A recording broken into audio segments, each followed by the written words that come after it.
Ndugu wanahabari, tunawashukuru kwa uwepo wenu hapa. Ni siku nyingine tena sisi ndugu zenu vijana wazalendo tumesema tuseme nanyi, lakini tuseme na Watanzania wenzetu, lakini na Jumuiya ya Afrika Mashariki vile vile na dunia nzima kuhusu mambo kadha wa kadha ambayo yamekuwa yakiendelea nchini kwetu, lakini Afrika na Mashariki kwa ujumla na duniani kiujumla. Wote tumekuwa mashahidi hapa wa mwenendo wa siasa za nchi zetu, especially wakati huu nchi ya Tanzania tunapoelekea kwenye uchaguzi mkuu. Na katika namna ambayo tumeona vijana wazalendo tusikae nyuma, ni namna ambavyo tumeanza kuona uchokozi usio na sababu kutoka kwa baadhi ya watu, nitumie jina la watu wala sio viongozi, kutoka nchi jirani ya Kenya.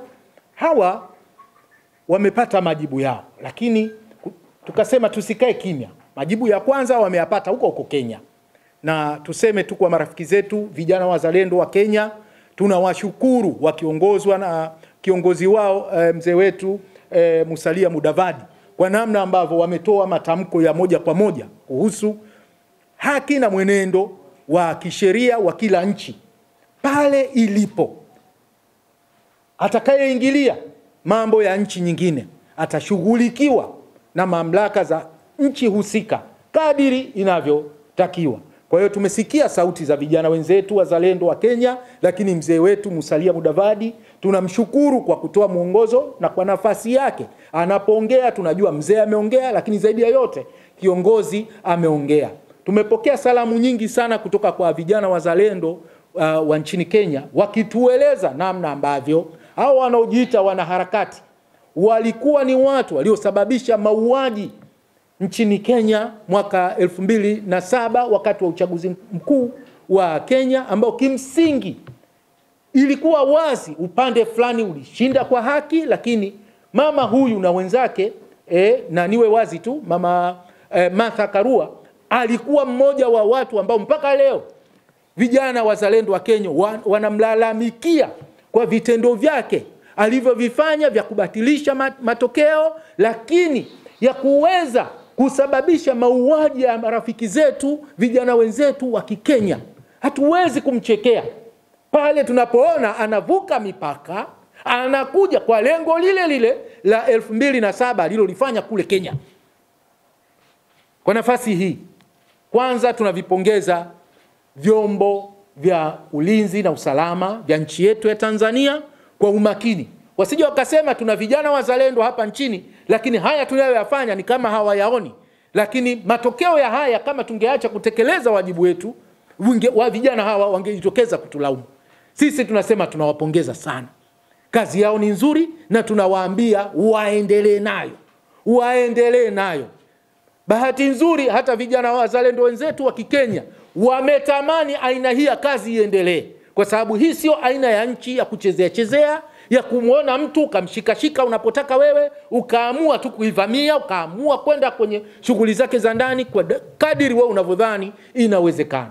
Sisi tunasema vyombo vyetu na mamlaka zetu za ndani zote zinazotakiwa kuhakikisha tuko salama kabla hatujafikiwa na adui, hata yule mwenye mawazo tu ya uadui, viendelee kuwadhibiti. Na wananchi wa Tanzania tukiwemo sisi vijana wazalendo tunasema tuko pamoja nao, na tutaendelea kutoa matamko ya namna hii, na hakuna siku nyingi matamko haya yataanza kutoka mkoa kwa mkoa, kwa sababu hatuko tayari kuidumbukiza nchi yetu kwenye matatizo, na kwa sababu watu hawa damu za watu zilizoko mikononi mwao hawazionei ajabu wala hawaziofii. Wanajaribu kushirikiana na wenzetu wengine ambao wana ajenda ya siri, ambao kimsingi si miongoni mwa raia wa Tanzania, ambao wao wanatafuta eneo gani linaweza likawapa fursa ya kuleta athari mbalimbali za kwa nchi yetu, lakini kuleta machafuko ndani ya nchi. Hivyo tumejitokeza kushukuru na kupongeza nafasi hizo kuanzia kwa wenzetu wa vijana wazalendo wa Kenya, lakini pia mzee wetu Musalia Mudavadi ambaye ametoa tamko ambalo kimsingi ni msingi kwetu kuona kwamba tunaendelea kujivunia wazee wenye hekima, wazee ambao tunaona kabisa nchi hii inaweza kujivunia kutoka nchi nyingine. Zaidi ya hapo, tunavipongeza vyombo vyetu vya ulinzi na usalama chini ya Amiri Jeshi Mkuu wa majeshi ya ulinzi na usalama Tanzania, mama yetu Daktari Samia Suluhu Hassan, kwa utekelezaji wa majukumu yao. Wajue vijana wazalendo wa nchi hii tuko pamoja nao. Wakati wowote watakapotuhitaji watuite, tutatekeleza pale wanaposema hapa tumebakisha, tekelezeni nyinyi. Kwa hiyo ndugu zangu, haya ni miongoni mwa yale ambayo tumewaita kuwajuza. Zaidi ya yote ni kusema tu kwamba hawa ambao wanadhani wako salama na hawataguswa pale watakaposhirikiana na watu wengine kuleta matatizo, chokochoko, machafuko au namna yoyote ya shari ndani ya nchi hii, hatukuzoea na hatutakubali.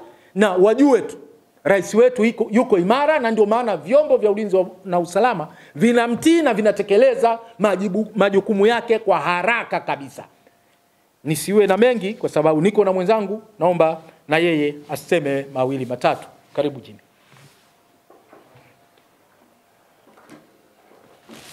Ndugu zangu, kwanza ni washukuru kwa kufika, lakini yako mambo kadhaa na nitaeleza kwa kifupi sana leo.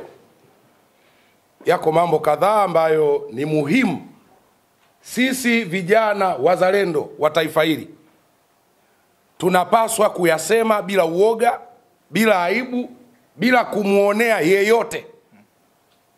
Ndugu zangu, hapa katikati yametokea mambo mengi, na haya yote yametokea kwa sababu kuna mmoja aliyetangaza uasi katika nchi yetu, yuko mahali ambapo anastahili kuwepo mtu wa aina ya yale aliyoyasema.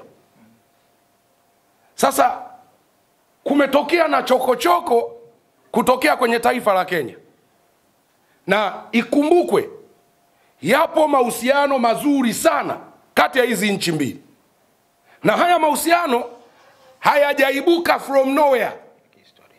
Haya ni mahusiano ya kihistoria ambayo wazee wetu, waasisi wa mataifa haya, walianza wao na wakaturithisha. Sisi tunachofanya ni kuyaendeleza na kuyalinda kwa wivu mkubwa. Lakini jambo la ajabu, wametokea watu kwenye taifa la Kenya, Martha Karua mmoja anaitwa, na wanaharakati wenzake wawili ambao wamejificha kwenye kivuli cha wanaharakati watetezi wa haki za binadamu na wanasheria sijui, ambao sasa wanataka kuingilia mambo ya kisheria ya taifa ambalo haliwahusu. Na lengo la kwanza ni kuvunja haya mahusiano mazuri ambayo tuko nayo. Itakumbukwa Daktari Samia Suluhu Hassan ndiye rais na mwanamke wa kwanza Afrika Mashariki kulihutubia bunge la Kenya.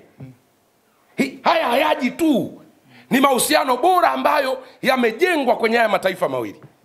Lakini kitu cha ajabu, watu ambao wamejitokeza, hao akina Martha Karua, kwanza hata huko kwao hana historia nzuri. Martha Karua tunataka kumwambia, na wanatuma vijana wao wanatukana. Tanzania sio shamba la bibi. Yaani huwezi kutoka kwenu huko ukaja ukamkashifu rais wetu, ukamtukana, ukaibagaza nchi yetu, eti sisi tukakaa tu hivi tunakuangalia tu. Haiko hivyo. Leo Martha Karua anatoka kwao anakuja kwetu, unajua hakuna mtu anazuiwa kuja Tanzania kutoka taifa lolote lile, kwa sababu Tanzania biblical ndio nyuma ya milima ya Kushi, ambako Mungu anasema utajiri wangu uko nyuma ya milima ya Kushi. Kama ujui, ukisoma theolojia, nyuma ya milima ya Kushi ni katikati ya Tanzania na Kenya hapa kwenye Biblia. Leo anatokea mtu mahali ambapo Mungu anasema ndipo amani yangu na utajiri ulipo, anataka kuiharibu. Na hawa watu hawajakuja bahati mbaya, labda ninyi hamjui. Hawa watu wanatumika na baadhi ya watu wenye hofu ya kuendelea kushindwa katika taifa letu. Na hawa sio wengine, ni Chama cha Demokrasia na Maendeleo, Chadema. Mimi nilikuwa kule, najua wana mipango mingi sana miovu hawa watu. Wanalipwa viposho huko, waje waharibu amani yetu, waje waharibu utulivu wetu. Tumeona ni kwa namna gani nchi ya Kenya hawa watu wakiongozwa na Martha Karua, namna walivyosababisha machafuko makubwa 2007. Lakini juzi tu hapa wote mmeona Kenya nini kilikuwa kinatokea. Lakini nyuma ya hayo yote alikuwa anatokea Martha Karua alikuwepo. Sasa wamemshindwa Ruto, sasa wanakuja kumchokoza Daktari Samia Suluhu Hassan. Kwa hiyo tuseme kama vijana wazalendo, hatuko tayari, hatutavumilia, hatutanyamaza. Na wametokea watu sijui ni wamerogwa ama nini, wengine ni Watanzania wenzetu. Yani unapoyasema haya ya kulilinda taifa letu ambalo tunu yake namba moja ni amani tulionayo, wanaza huyo simuone hivyo, huyo amelipwa. Lipwa na wewe kama rais kulipwa. Lipwa na wewe. Wewe una mdomo, wewe una maarifa. Hivi unahitaji ulipwe ili kulitetea taifa lako? Wewe ni mjinga kiasi gani? Utalipwa shingapi ukitaka hiyo amani? Kwa hiyo sisi tunamwambia Martha Karua na aina ya Wakenya anaoshirikiana nao wasiwashwe na hili jambo. Hili ni taifa letu, lina miongozo yake, lina katiba yake, lina kawaida zake, lina kanuni na miongozo ya kila namna. Kama ni harakati, Tanzania kuna wanaharakati wengi. Kama ni wanasheria, Tanzania wapo. Tena mimi nashindwa kuelewa wanasheria wa Tanzania, kwa sababu imefika mahali Chadema wanaanza kutafuta wanasheria kutoka Kenya. Tafsiri yake ni kwamba hata hao wanasheria wa Tanzania hiki chama hakiwaamini. Hakiwaamini. Ndio maana sasa wameanza kutafuta wanasheria wa ndondo kutoka Kenya, ambao mkija kwa amani kwenye nchi yetu karibuni, lakini mkija kuleta uchochezi, tuwaambie kabla vyombo vya ulinzi na usalama havijawashughulikia, tutashughulika na nyinyi ulalo. Hii michezo ya kutukanana na rais wenu huko Kenya, malizani huko.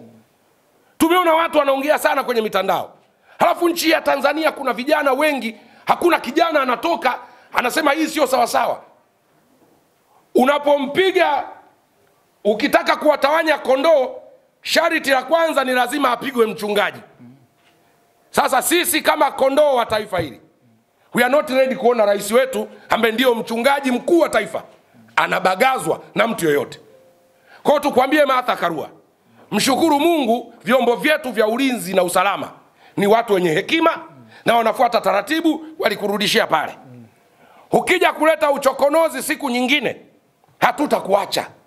Tuyaseme haya kwa uwazi. Taifa lenu ni Kenya, tunawashukuru, nyie ni majirani zetu. Nyie mmeuana mara nyingi huko, mlishawahi kuona sisi tunakuja tunatoa matamko. Mmeshindwa kupigania haki za binadamu kwenu, mnataka kuja kujaribu huko. Hii sio nchi ya kutestia, sio mahali pa kufanyia rihaso Tanzania.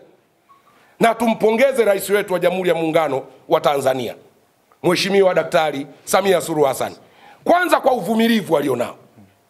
Tuna rais mvumilivu haijawahi kutokea. Kwa sababu wewe Karua, sui Martha Karua, nani wewe?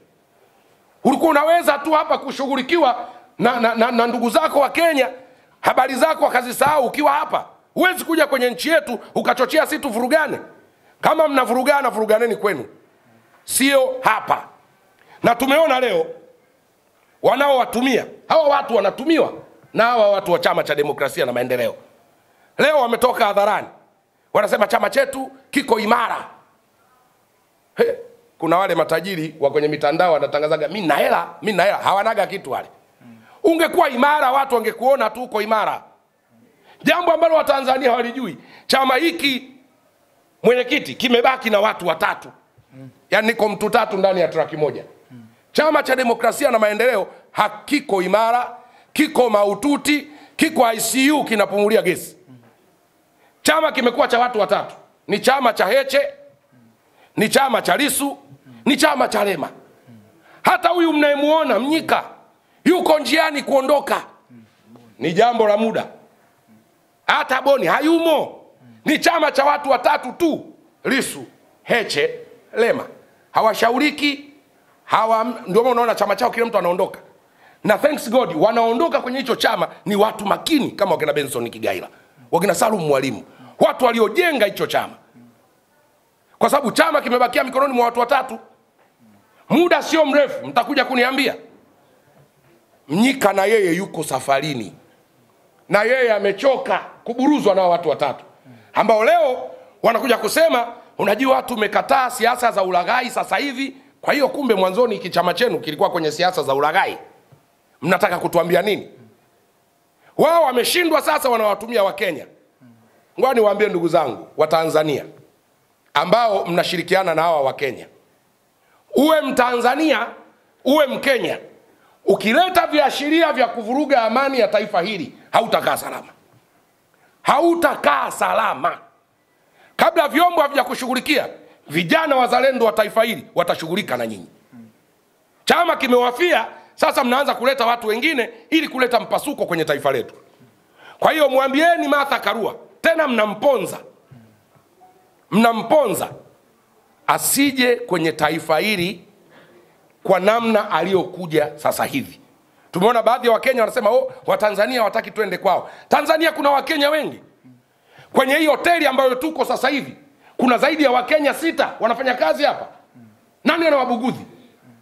Tunafanya kazi na Wakenya wengi, hata kwenye kazi zetu za kitasnia wako wengi mno, na tunashirikiana nao vizuri, tunaishi nao vizuri. Kwa sababu ukienda kwenye nyumba ya mtu usiende na utaratibu wa kwenu. Uko utaratibu mahali pale ambao utakuongoza wewe kufuata yale ambayo umeyakuta pale. Kwa hiyo tutoe rai hii kama wazalendo, kama Watanzania huru, kama watu ambao tuna nafasi ya kuilinda nchi yetu, lakini na serikali yetu, kwa sababu ibara ya 8 ya katiba yetu imeeleza wazi kwamba sisi ndio tunaoweka serikali, ndio tunaamua serikali yetu iendeje. Kwa hiyo hatuwezi kuweka kitu ambacho hatuwezi kukilinda. Kwa hiyo tuwaombe Watanzania tuendelee kumuunga mkono rais wetu, mama yetu Daktari Samia Suluhu Hassan. Yeyote ajaye kinyume naye amekuwa kinyume na taifa letu, na hatutaogopa mitandao ya kijamii, sijui huyu anasema nini, huyu anasema nini. Haipo hiyo. Hii ni nchi yetu, kikiharibika tumeharibikiwa wote. Kwa hiyo tutalinda nchi yetu kwa wivu mkubwa. Mwisho kabisa nivipongeze vyombo vya usalama na ulinzi, majeshi yetu, IGP, mkuu wa usalama wa taifa, mkuu wa majeshi, kwa namna ambavyo wameendelea kutekeleza wajibu wao wa kuhakikisha nchi hii inakuwa salama. Hawa kina Martha Karua, kama vyombo vyetu vingekuwa dhaifu wangecheza navyo sana.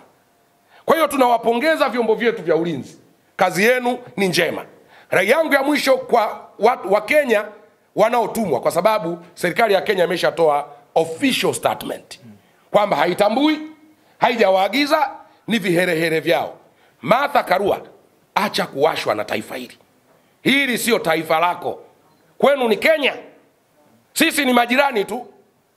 Kwa hiyo tunajua sisi tunavyoishi, tuna miongozo yetu. Huna utakachokuja kutuofa kwenye nchi. Pambana na mambo yako. Ruto kawapiga nusu uwanja huko, mmechemka, mnataka kumvavaa Daktari Samia. Hamtaweza na hatutawavumilia. Na nimeona baadhi yenu wanasema tutakuja Tanzania. Hey, we are Kenyan, my brother. Hii nchi msituone tuko kimya. Usichezee maji yaliyotuama. Ukija kwa fujo tutakushughulikia na watakusahau wanaokutuma. Kwa hiyo kwa kumalizia kabisa, niwashukuru ndugu wanahabari, na hili ndio lilikuwa lengo letu la kuona ni kwa namna gani wazalendo wa nchi hii tunapaza sauti kuilinda, lakini na kupongeza jitihada kubwa zinazofanywa na serikali yetu. Na huu sio mwisho, ndio kwanza tumeanza. Chochote mtakachokifanya, ukikanyaga, ukitoa mguu tunaweka mguu. Hatuwezi kukubali nchi yetu iingie kwenye machafuko. Ama baada ya kusema hayo, tushirikiane kulinda amani yetu. Sio kazi ya jeshi la polisi peke yake. Sisi wote, nyinyi wanahabari, sisi raia wa kawaida na vyombo vingine, kila mmoja, kila Mtanzania ni jukumu lake kuhakikisha Tanzania panakuwa mahali salama pa kuishi. Ama baada ya kusema hayo, hatudanganyiki, 2025 tutashiriki uchaguzi mkuu, na inshallah Mungu atatupa kula za kutosha kabisa kwa rais wetu mpendwa Samia Suluhu Hassan. Asante sana. Asante sana ndugu wanahabari. Ujumbe ambao tulikuwa tumewaandalia ni huo. Tunadhani ujumbe huu ni wa moja kwa moja, hauna haja pita huku wala kule, tunaomba na sisi kwenu muwasilishe kama ulivyo. Kimsingi hatuoni nafasi ya kusema hapa kunahitajika maswali ujaziwe. Umejitosheleza.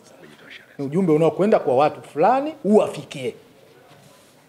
Lakini kama tulivyowaambia, zaidi ya yote, siku si nyingi, vijana wazalendo wa nchi nzima watatoa matamko kule waliko, kwenye mikoa waliopo, kama ni kwenye wilaya kote watatoa matamko hayo, na ninyi wanahabari ndio mtakao peperusha habari hizo kwa jamii yetu nzima. Asanteni sana. Asanteni.